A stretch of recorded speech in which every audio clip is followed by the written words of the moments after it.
এই জায়গাটা সবসময় আমার অনেক ভালো লাগে। এটা 4 নম্বর সেক্টরের পার্ক। আর এই পার্কটা আমি বিকালে প্রায় এখানে হাঁটতে আসি। আর এখানে পুকুরে আমার বেশি ভালো লাগে, হাঁস থাকে পুকুরে।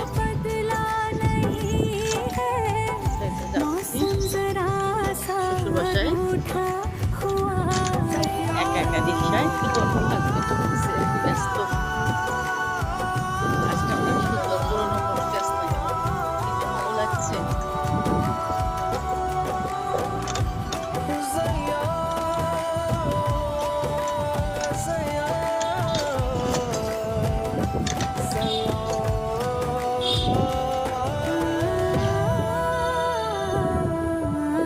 মালিহা পার্লারটা অনেক ভালো, এখানে আমি আসি। আর এই তো আম গাছটাতে না অনেক আম ধরে, আমের সিজন।